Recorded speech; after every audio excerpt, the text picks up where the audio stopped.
तो Boston dynamics ने अभी एक वीडियो जारी किया है जिसमें उनके एटलस रोबोट को वर्क करते हुए दिखाया गया है, जिसे वे पूरी तरह से स्वायत्त कार्य कहते हैं और ये सामान्य पूर्व प्रोग्राम किए गए डेमो की तरह कुछ भी नहीं है। इस बार ये एटलस पार्कोर नहीं कर रहा है या चपलता नहीं दिखा रहा है।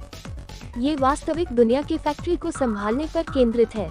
एक रोबोट जो पूरी तरह से अपने आप काम करता है, एक कार असेंबली लाइन के तेज गति वाले वातावरण का प्रबंधन करना, मानवीय इनपुट के बिना भागों और परिवर्तनों को स्थानांतरित करना, ये वह सफलता है जिसे हम अभी देख रहे हैं। तो आइए इसके बारे में बात करें। अब तक हम में से अधिकांश बोस्टन डायनेमिक्स के मानव सदृश रोबोट एटलस को जानते हैं, जो पहले से ही अजीबोगरीब शारीरिक हरकतें करने के लिए प्रसिद्ध है।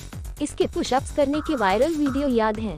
यह अपनी शारीरिक क्षमताओं को दिखाने से लेकर वास्तविक औद्योगिक कार्य करने तक पहुंच गया है और ये इस नवीनतम डेमो में एक बहुत बड़ा कदम है। एटलस को इंजन के हिस्सों को कंटेनरों और एक मोबाइल सीक्वेंसिंग डॉली के बीच ले जाते हुए देखा जाता है, जिसका मूल रूप से मतलब है कि यह भागों को अलग अलग ऊंचाई पर समायोजित कर रहा है और उन्हें ठीक उसी स्थान पर ले जा रहा है जहां उन्हें जाना चाहिए। अब सबसे मजेदार बात यह है कि यह पूरी तरह से स्वायत्त है।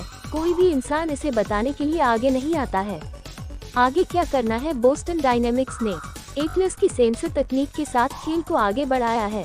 रोबोट दृष्टि बल और ग्रहणशील सेंसर के मिश्रण का उपयोग करता है, जिससे यह अपने शरीर की स्थिति को अनुकूलित करने और तुरंत प्रतिक्रिया करने के लिए महसूस करता है। इसलिए बात कहें तो इसकी हैंडलिंग थोड़ी जगह से बाहर है।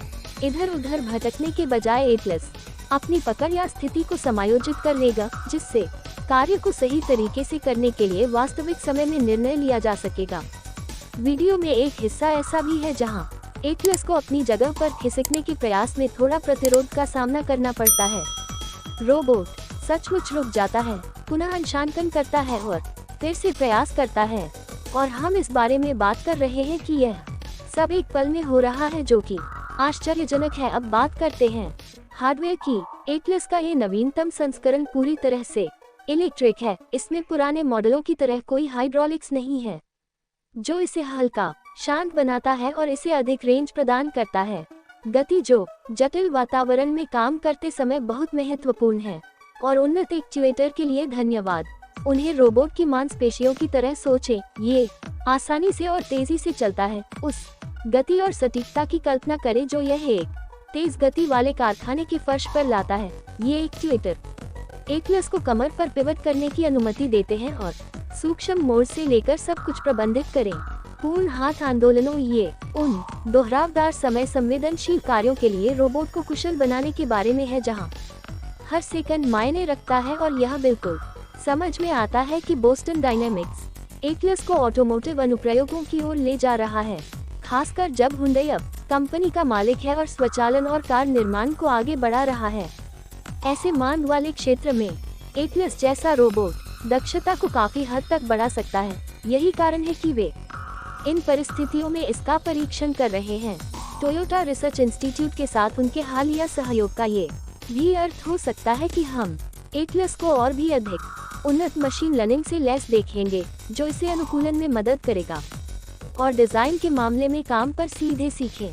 वीडियो में एटलस के दृष्टिकोण को थोड़ा मछली जैसा दृष्टि क्षेत्र दिखाया गया है, जहां जिन वस्तुओं को वह संभालता है उन्हें हाईलाइट किया गया है। इससे एटलस आसानी से वस्तुओं की पहचान कर सकता है। ये सुनिश्चित करता है कि वह सही भागों को उठा रहा है और उन्हें सही जगह पर रख रहा है। पर्दे के पीछे चल रहे नए मशीन लर्निंग मॉडल एटलस को अपने आसपास के माहौल को समझने और त्वरित निर्णय लेने में मदद करके इसे और भी बेहतर बनाते हैं। बोस्टन डायनेमिक्स ये भी स्पष्ट कर रहा है कि यह वास्तव में एक स्वतंत्र मशीन है। हम पूर्व निर्धारित चालों वाले रोबोट की बात नहीं कर रहे हैं।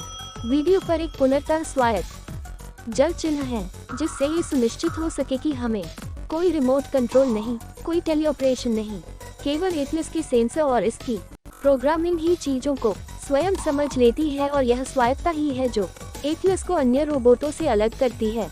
वास्तव में स्वतंत्रता का ये स्तर कुछ हिस्सा है जिसे आप आजकल रोबोटों में अक्सर नहीं देखते हैं। विशेष रूप से उनमें औद्योगिक उपयोग के लिए डिजाइन किया गया है। आपको कुछ परिप्रेक्ष्य देने के लिए टेस्ला के ऑप्टिमस रोबोट के बारे में सोचें। उन्होंने तब सुर्खियां बटोरी जब उन्होंने टेस्ला के साइबर कैब इवेंट में ड्रिंक्स परोसे और मेहमानों के साथ घुल मिल गए। लेकिन यहाँ बात यह है कि उनके अधिकांश कदम वास्तव में मनुष्यों द्वारा दूर से नियंत्रित किए गए थे। इसलिए जब ऑप्टिमस रोबोट थे देखने में तो ये बहुत अच्छा था, लेकिन एटलस में बोस्टन डायनेमिक्स जितना स्वायत्त नहीं था। लेकिन यह साबित हो रहा है कि सोशल मीडिया पर एटलस के बारे में चर्चा हो रही है। लोग इसे डरावना कह रहे हैं, लेकिन इसमें कोई संदेह नहीं कि यह प्रभावशाली है। मेरा मतलब है कि इसमें एक हिस्सा है जहां यह अपने पैरों को अपने सिर के पीछे लगाकर खड़ा हो जाता है, खुद को पुनः दिशा देना और अपनी रीढ़ की हड्डी को उल्टना। हाँ, ये कुछ ऐसा ही है जो अभी हुआ, लेकिन ये सब दिखाता है कि एटलस कितना बहुमुखी और उन्नत होता जा रहा है। ये निश्चित है कि इसमें थोड़ा सा विज्ञान कथा का जीवंत खिंचाव है, लेकिन ये तकनीक बदल सकती है। श्रम और उत्पादकता के बारे में हम जिस तरह से सोचते हैं उसे हम अभी समझना शुरू कर रहे हैं। मेरे विचार में बोस्टन डायनेमिक्स और एटलस के लिए आगे क्या है, ये वास्तविक दुनिया के फैक्ट्री अनुप्रयोगों के लिए विशेष रूप से ऑटोमोटिव क्षेत्र में एटलस को परिपूर्ण करने के लिए एक केंद्रित प्रयास की तरह दिखता है। और जब वे अभी इसे ज्यादातर फैक्ट्री सेटिंग में ही रखते हुए, कौन जानता है कि भविष्य में ये तकनीक कहां तक जाएगी। अभी बोस्टन डायनेमिक्स अमेरिका में रोबोटिक्स स्वायत्तता के भविष्य की खोज कर रहा है। चीन में भी कुछ समान रूप से रोमांचक एआई उन्नति सामने आ रही है। 7वें विश्व की आवाज का दृश्य पूर्वी चीन में आयोजित एक्सपो में ताज़ा एआई तकनीक का प्रदर्शन किया गया, जो उद्योग जगत में नई जान फूंक रहा है। 1.7 मीटर लगभग 5 फुट 7 इंच और 65 किलोग्राम लगभग 143 पाउंड वजन वाले एक काले रंग के मानव रोबोट ने अपने अवधारणात्मक कौशल का प्रदर्शन किया जब एक आगंतुक ने बताया कि उन्हें प्यास लगी है। रोबोट ने सटीक रूप से बताया कि वे प्यासे हैं, वस्तुओं के एक सेट से कॉफी की एक बोतल की पहचान की और उन्हें सौंप दिया, जो इसकी नवीनतम पीढ़ी के बड़े भाषा मॉडल की सटीकता को दर्शाता है। इटली द्वारा विकसित ये दूसरी पीढ़ी का आई उन प्रगति को दर्शाता है जो पे डालने जैसे सूक्ष्म कार्यों की अनुमति देता है, जो रोबोटिक्स के लिए मानव जैसी निपुणता में एक छलांग है।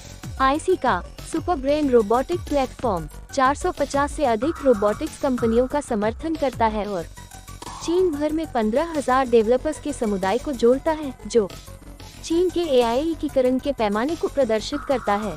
यह शानदार मस्तिष्क सिर्फ औद्योगिक रोबोटों के लिए नहीं है, यह उपभोक्ता और दैनिक उपयोग के उत्पादों में व्यापक धक्का का हिस्सा है। एक्सपो में 200 से अधिक एआई समाधान प्रदर्शित किए गए, जिनमें उन्नत मानव रोबोट, मानव मशीन संपर्क प्रणाली और उन्नत भाषा मॉडल शामिल थे। इस कार्यक्रम का एक उत्कृष्ट उदाहरण HJO आधारित यूनिटरी रोबोटिक्स का अनरी H एक मानव रोबोट था, जिसे 3.3 मीटर सेकंड की तीव्र गति से चलने के लिए बनाया गया है। अब तक 100 से अधिक इकाइयां $90,000 प्रति इकाई की कीमत पर बिक चुकी हैं, जो मानव रोबोट के पूर्ण व्यावसायीकरण के लिए बढ़ती मांग और व्यावहारिक अनुप्रयोगों को दर्शाता है। डिजिटल अर्थव्यवस्था और आधुनिकीकरण विनिर्माण को आगे बढ़ाने के लिए तैयार की गई सरकार की AI प्लस पहल एक्सपो में इस तीव्र विकास को काफी हद तक बढ़ावा देती है। एक स्वचालित नई ऊर्जा वाहनों और EVs के लिए आवाज इंटरैक्शन परीक्षण प्रणाली ने पर्याप्त रुचि प्राप्त की है। ये प्रणाली एक वाहन के भीतर मानव इंटरैक्शन का अनुकरण करने में सक्षम है, जो प्रतिक्रिया national intelligent voice innovation centre के जनरल मैनेजर हु जंग झाओ के अनुसार इस तकनीक ने परीक्षण समय को हफ्तों से घटाकर सिर्फ कुछ दिनों का कर दिया है, जिससे ऑटोमोटिव R&D को काफी बढ़ावा मिला है। चीन का ऑटोमोटिव उद्योग AI की क्षमता का लाभ उठा रहा है। परिवर्तन के लिए चेरी के चेयरमैन येनॉन यू ने बताया कि कैसे AI उनके दृष्टिकोण को नया आकार दे रहा है, जो बुनियादी स्वचालन से आगे बढ़कर अधिक सहज और इंटरैक्टिव ड्राइविंग अनुभव प्रदान कर रहा है। इन नवाचारों में विदेशी बाजारों के लिए बहुभाषी समर्थन से लैस बोलने वाले वाहन और साथ ही बुद्धिमान कॉकपिट सिस्टम शामिल हैं, जो ड्राइवर की सहभागिता को बढ़ाते हैं। AI एक ऐसा नवाचार है जो ड्राइवरों को अधिक सहज और इंटरैक्टिव ड्राइविंग अनुभव प्रदान करता है। रोजमर्रा के घरेलू सामान में भी अपनी जगह बना रहा है। स्मार्ट रेफ्रिजरेटर, AI एकीकृत चश्मा और यहाँ तक कि कनेक्टेड कप में अब बड़े भाषा मॉडल की सुविधा है माउस और एक ओए आधारित कंपनी ने एक्सपो में अपने स्मार्ट माउस और एक नए लॉन्च किए गए एआई संचालित कीबोर्ड को पेश किया। इन उपकरणों को दोहराव को कम करने के लिए डिजाइन किया गया है। स्मार्ट कीबोर्ड कई भाषा मॉडल से लैस है, जिससे ये लेख तैयार कर सकता है, प्रस्तुतियां बना सकता है और कुछ सेकंड में सामग्री का अनुवाद भी कर सकता है। एम माउस के महाप्रबंधक फैंग हॉन्ग ने कहा कि उनके स्मार्ट माउस की एक महीने के अंदर 10,000 इकाइयां बिक गईं, जिससे माउस की उच्च मांग का पता चलता है। सहायता चीन का एआई क्षेत्र तेजी से बढ़ रहा है, जिसमें 4,500 से अधिक कंपनियां इस उद्योग में योगदान दे रही हैं, जिसका मूल्य अब 578 बिलियन डब्ल्यू या लगभग 81.3 बिलियन है, जो पिछले साल से 13.9% की वृद्धि है। आईफ्लाई के चेयरमैन लियो चिंग फन ने एक्सपो में इस बात पर जोर दिया कि एआई का प्रभाव औद्योगिक अनुप्रयोगों से आगे निकल गया है और दैनिक जीवन और उद्योग के हर हिस्से को प्रभावित करना शुरू कर रहा है। चीन में एआई की अगली लहर विभिन्न क्षेत्रों और यहाँ तक कि अनुसंधान क्षेत्रों में परिवर्तन का वादा करती है। नवीनतम प्रगति और सरकार के रणनीतिक समर्थन के साथ एक अधिक कुशल और जुड़ी हुई दुनिया का निर्माण करना चीन का एआई पारिस्थितिकी तंत्र न केवल आकार में विस्तार हो रहा है, बल्कि व्यक्तिगत और औद्योगिक तकनीक अनुप्रयोग दोनों में जो संभव है उसकी सीमाओं को भी आगे बढ़ा रहा है। तो आप लोग क्या सोचते हैं कि क्या हम एप्लस जैसे रोबोट के साथ कंधे से कंधा मिलाकर काम करने के लिए तैयार हैं? मुझे टिप्पणियों में बताएं और हमेशा की तरह यदि आपको यह विश्लेषण पसंद आया, लाइक करना न भूलें और एआई और रोबोटिक्स में नवीनतम के लिए सदस्यता लें। देखने के लिए धन्यवाद।